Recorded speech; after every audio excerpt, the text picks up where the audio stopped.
last Christmas, I found out I had testicular cancer. And when I was in surgery, I found out it had metastasized into my abdomen. And I didn't know the odds of beating it. And at that point, it's like I had everything, but I risked having nothing. It was the loneliest Christmas of my life by far.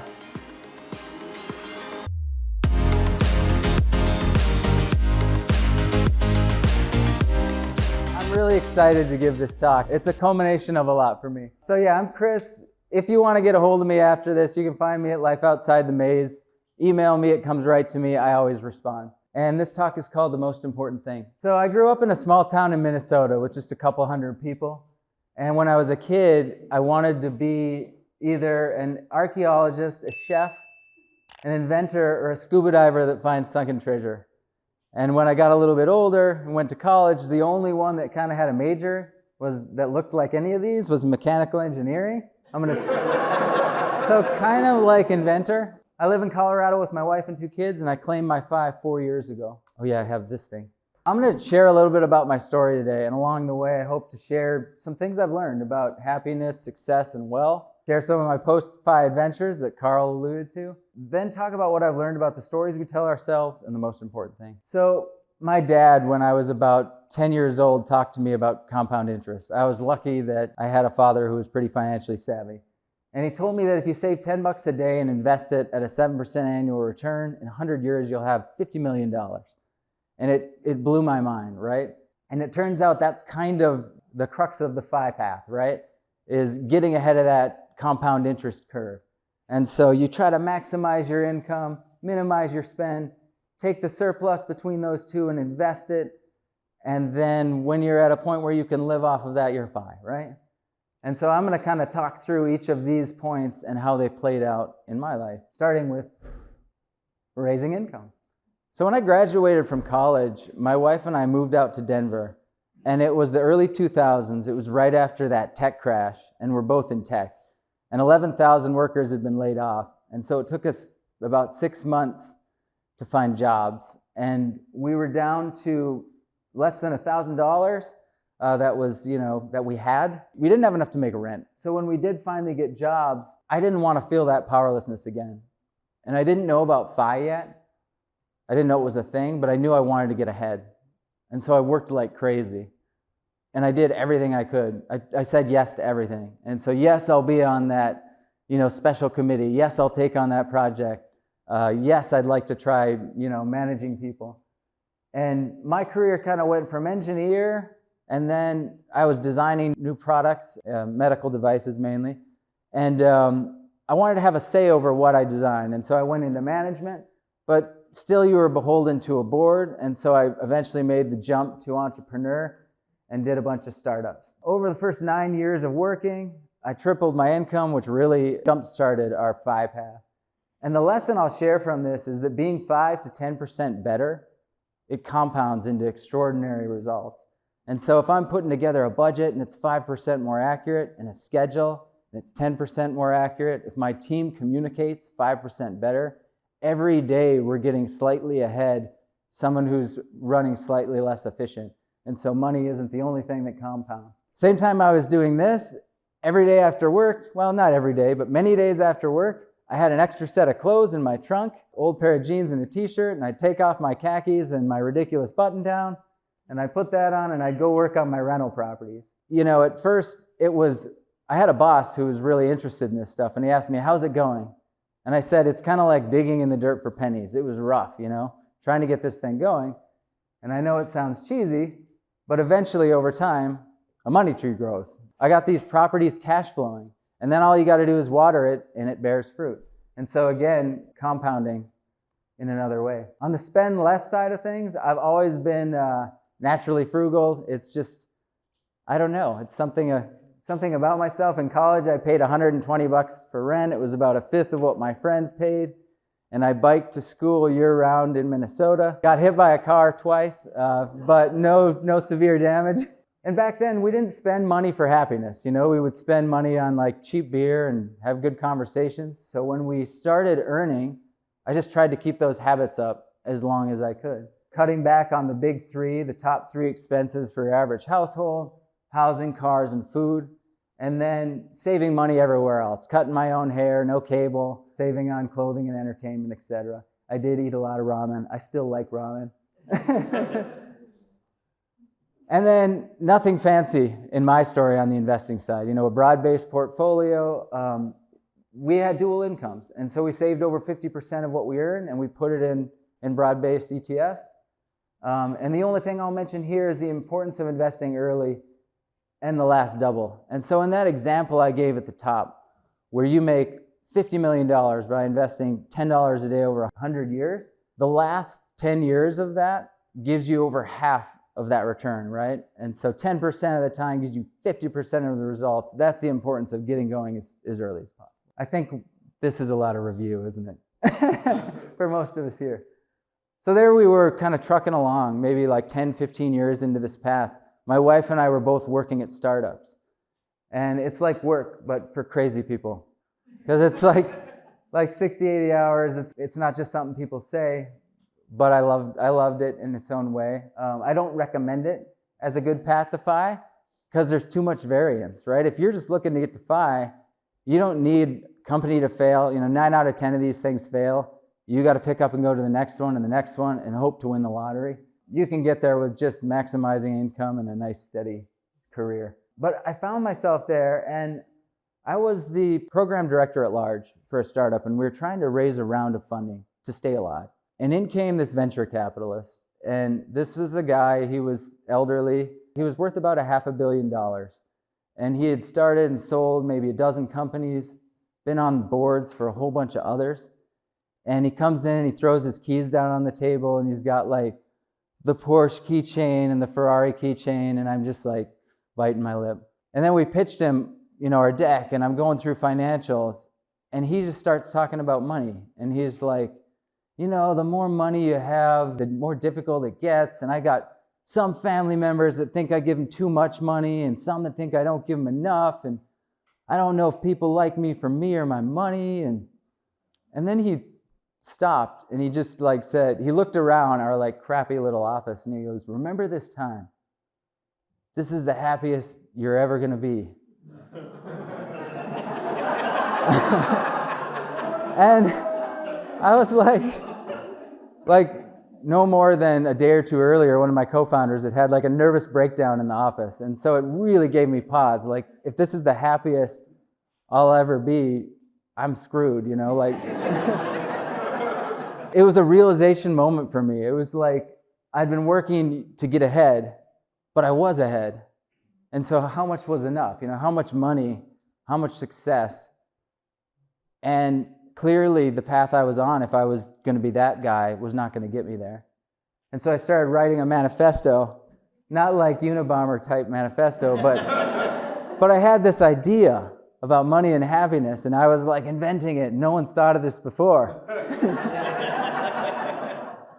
I thought about, like, you know, you think about royalty from back in the medieval times, and we'd all like to live like kings and queens, right? But if you lived back then, you didn't have running water, you didn't have heat, you probably didn't travel more than 200 miles from your home, and you probably died at like 35 or 40 from like the plague or syphilis or something. And so, so we all live better than royalty today. But why don't we feel that way? And I'm a big research guy, so I started researching it. And I found out about the Easterlin paradox. You know, this idea that up until the 1970s, as incomes went up in the US, happiness and well-being went up. But post-1970, they actually diverged, and people's levels went down as their incomes went up. I found that this applies globally, not just in the US. And then I came across this study by a Nobel Prize-winning economist. A lot of us have probably seen this, that claimed, you know, anything over 75K in household income does not result in more happiness or well-being. Adjusted to today's dollars, that's around 100K. Many of us probably feel like creatively we could lower that number. But this study was reaffirmed by a Purdue study in 2018, similar results. But actually they showed that at those higher income levels, there was a drop in happiness. And so why is that, right? And then I came across number of studies about lottery winners showing that they're not any happier than prior to when they won the lottery, and that accident victims actually aren't any less happy maybe 6 months afterward as well. And why is that? We all in this room know, like, it's hedonic adaptation and then a lack of appreciation for the things that used to give you joy. And so if you used to have a Pop-Tart for breakfast and that made you happy, and now you start eating Fancy Locks bagels, within a couple months, you're going to get the same amount of joy from that bagel as you got from the Pop-Tart. And moreover, now you might not even enjoy the Pop-Tart. And the thing that was really kind of like the sealed the deal for me, and I thought back to that VC, is this study out of Boston College where they found ultra high net worth individuals, average $78 million net worth, and all of them said, I don't feel financially secure. On average, I need 25% more. And that's just like, it's ludicrous, right? And so clearly, changing the story you tell yourself is the only way to have enough. And so I had this manifesto, right? I had discovered this. And then, of course, I found out, I went online, started Googling, and it turns out like less than 60 miles from where I live is like this guy named Mr. 1500 and this other guy, Mr. Money Mustache, and I'm not special, and that's great news because now I have a lot of people. And so I reached out, and Carl's the first person I met up with in this community, and we arrived at a brewery, and he pulled up in a junky car just like my junky car, and we both ordered the exact same beer. And then the bill came, and I whipped out my Costco credit card, and he whipped out the same Costco credit card. I was like, oh my God. And so I found the FI community. I learned about the 4% rule. I found out I'm actually there. I'm comfortably FI. And I started thinking about this transition. But I knew from earlier in my career when I was winding down a previous startup, I tried to take a break from work. And I kept kind of erratic sleeping hours. I would drink some beers during the middle of the week. Maybe I'd watch TV at like noon. And it didn't work. I got depressed and I immediately had to run back to something, And so I knew that if I was going to do this, I would need to build some structure. And I came up with a daily plan, what I would do every day, sort of calendar type thing. I came up with a list of adventures. I call my don't call it a bucket list because you don't want to wait till you're like going to kick the bucket, right? And came up with the habits that I would need and started thinking about life design. Like, what's some prototypes, as a guy who spent his career in product development, how can I prototype things in my life that might make it better? I talked to my wife about this, and she believed the numbers, believed we were FI, but she kept working for reasons beyond money, and I decided to make the jump. And then I took my victory lap, and I got a Lambo. For an hour with a Groupon. This is actually my car. It's a 2006 Accord. I still drive it. So I don't spend money on like expensive things, but remember the childhood dreams I talked about at the beginning of this, and some of them Carl mentioned. I went diving for treasure right here in Florida, actually, along the Treasure Coast, an active salvage project of the 1715 treasure fleet. This is me diving the 1733 fleet. That's a cannon. I went digging for dinosaurs. We found what might be the most complete Torosaurus skeleton, and it was like a shock to me. The paper showed up and everything. Other things, and these are just some snapshots from my post-FI sort of few years, is fitness. I took up Muay Thai, started running more, paddleboarded, tried to get six-pack abs, failed. But I lost like 20 pounds, spent more time working on me, meditating, practicing mindfulness, nothing fancy, but just like 8 minutes a day, Have more time to spend with my kids, road trips, but also just being there for their, music lessons and soccer games.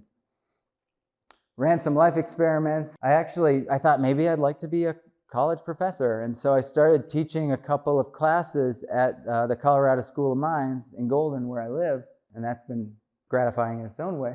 And then I've been involved in this FI community. I make zero money. I've never tried to, but I blog at this Life Outside the Maze, and it's what's brought me here today, so it's been really, really gratifying. Getting outside a lot, especially during the pandemic.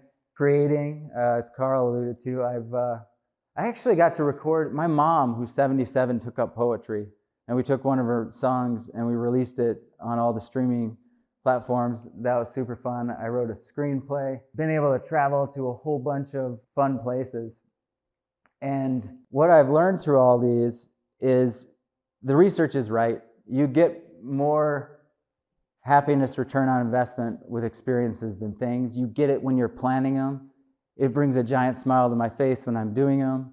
And then those memories, that's like the compound interest. It continues to yield every time I think about it. And what I'll say to the FI community is all of us on the path, it takes a lot of discipline and process, right? But routine is that discipline. Exploration is growth. And when you're not working at some point, there's no incentive for you to get out there and do stuff. And so I think it's really important to keep this desire for exploration. Most of these adventures have been cheaper than I thought, and I've found that it's really been more about intention and space to make them happen than money. Like the digging for dinosaurs thing was like $1,000, less than $1,000 all in, maybe like, I don't know, 500 or something with all the expenses. There I am, I'm about 2.5, 3 years into this post-FI thing, and I had come off of about 2.5 months of a bunch of adventures, and I was talking to my wife. We were on a beach in Costa Rica with the kids.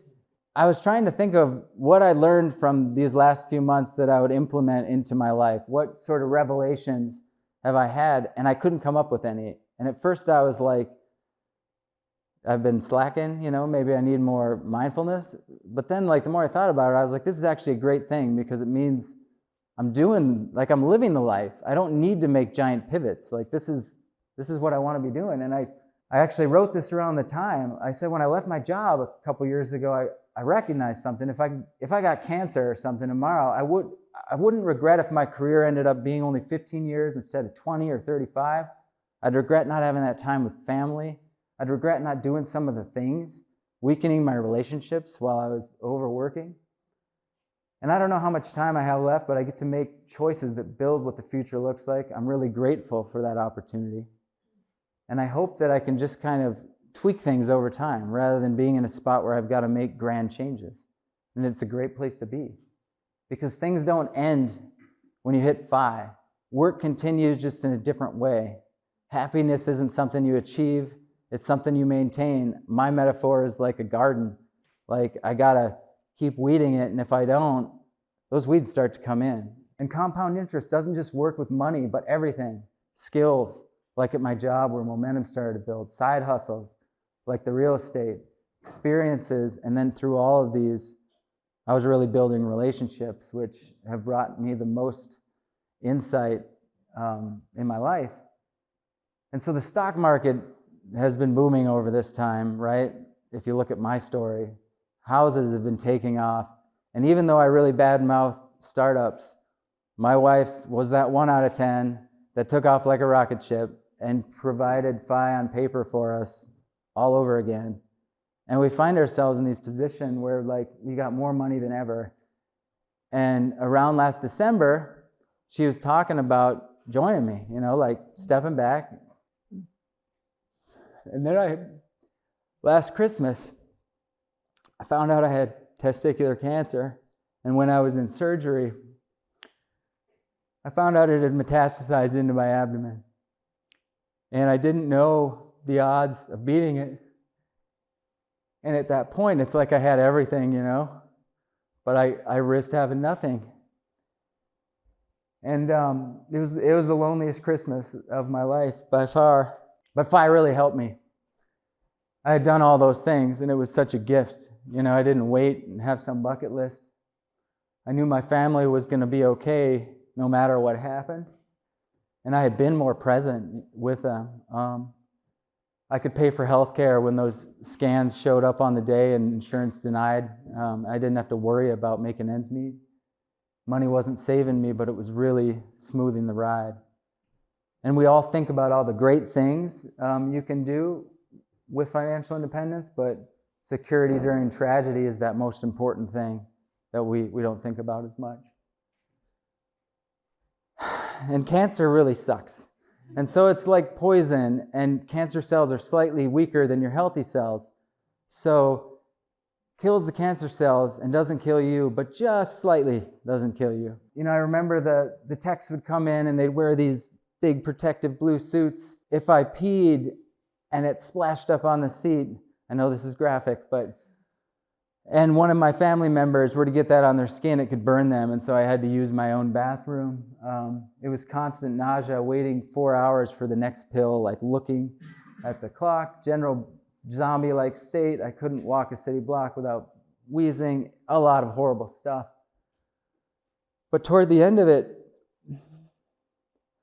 my chances of success went up to like 95% plus, and I looked, you know, I was the lucky one in the cancer ward. There was like someone with pancreatic cancer on my right, and a woman with lung cancer on my left. I'm mixing those up. When I got out of cancer, when I finished the chemo, I met up with actually Leaf, the physician on fire, at a happy hour, and he called me a cancer survivor. And I felt like an imposter because I felt like I had this easy road compared to so many.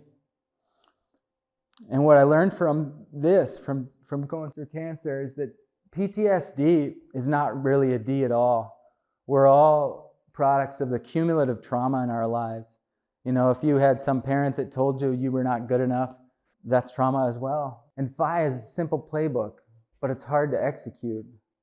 And we all have stories that we tell ourselves along the way when we slip up, you know, when you have an unforeseen expense and it sets you back. The stories matter. They become your reality over time. I think of young me, you know, at like 10 years old, thinking of diving for sunken treasure. Or I think of me when I started working, just wanting to get ahead. And really today, this talk is just as much for me as all of you, because I could tell myself that I got unlucky by getting cancer, or I could tell myself that I'm lucky to have another shot. I could tell myself that I have 4 more years of scans and it could come back. I'm just in remission. Or I could tell myself that I'm healthy and I need to live my life. The truth is that none of us knows how much time we have, right? It's the other currency that only flows one way, away. And so we're all in the right spot at this camp. A few days ago at Christmas, I took this picture with my wife and my kids. I've never felt so surrounded by love and family and community. And the most important thing is that the things we worry about most don't matter, and the ones we take for granted are all that do. Time and health to spend with those we love. Coming out of this, some of the times I remember most, we've celebrated a lot and done a lot of awesome things, but the ones I remember most are being able to be there for my little brother's 40th birthday with all my siblings. Now that my wife's not working, a lot of 2-hour coffees with her out on the back deck. Life is an improbable gift, and we get to write our own stories. FI is the fuel that empowers that intention. Thank you.